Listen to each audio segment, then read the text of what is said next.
کم از کم 3 چیزوں کی ضرورت ہے اس کام کو کرنے کے لیے.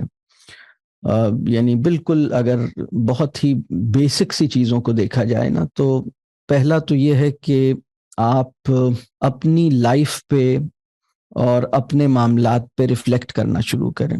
آپ سوچیں کہ ایسی پیرنٹنگ کے لیے ہماری لائف کو کیسا ہونا چاہیے، ریفلیکٹ کریں.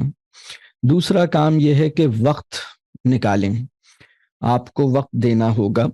بہت سے لوگوں کی خدمات لینا وہ ایک الگ بات ہے، لیکن آپ کا اپنا ٹائم جس طرح اس میں انوالو ہونا چاہیے آپ کو، وہ آپ نے دیکھنا ہوگا. آپ نے اس کام کو آؤٹ سورس کرنے والی جو مینٹیلٹی ہے اس سے اپنے آپ کو بچانا ہوگا، اور خود اپنے آپ کو انوالو کرنا ہوگا بچوں کی تعلیم و تربیت اور بچوں کی پرورش کے معاملے میں.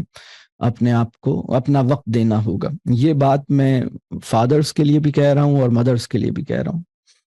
اور تیسری چیز یہ ہے کہ اپنے گھر میں دونوں پیرنٹس اگر بچے کے حیات ہیں، بچے کی زندگی میں موجود ہیں، تو بڑی اہم بات یہ ہے کہ میاں اور بیوی کا آپس میں ایک بہت اچھی انڈرسٹینڈنگ اور اپنی ایک ذہنی ہم آہنگی جسے ہم کہتے ہیں، اور ایک رسپیکٹ والا تعلق اور ایک بہت ایک اعتماد والا تعلق یہ پیدا کرنا ہوگا.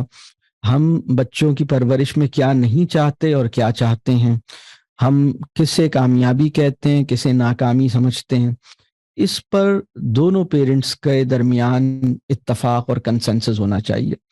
اگر ایک پیرنٹ سمجھتا ہے کہ کامیابی تو زیادہ نمبر لانا ہے، دوسرا پیرنٹ کہتا ہے نہیں کامیابی تو کوئی اور چیز ہوتی ہے، تو بات نہیں بنے گی.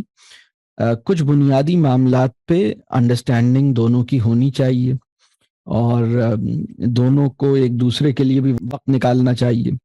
تو اگر بچے کی زندگی میں دونوں والدین الحمدللہ حیات ہیں، موجود ہیں، تو کوشش کیجئے کہ یہ دونوں مل کے، یعنی ایک وننس ان کے اندر پیدا ہو، اور یہ دونوں مل کر بچوں کی تعلیم و تربیت کا معاملہ دیکھ رہے ہوں. ریفلیکٹ کیجئے اپنی زندگی پر، وقت نکالیے اپنی فیملی، اپنے بچوں کے لیے، اور اپنے شریک حیات کے ساتھ ایک بہت اچھی ذہنی ہم آہنگی پیدا کیجئے. اس کو اللہ سے دعا بھی کیجئے، اپنے مزاج پہ بھی غور کیجئے، اپنے شریک حیات کو سمجھنے کی کوشش کیجئے، اس کو گول بنا کے اس کو اچیو کرنے کی کوشش کیجئے. یہ بڑا اہم کام ہے.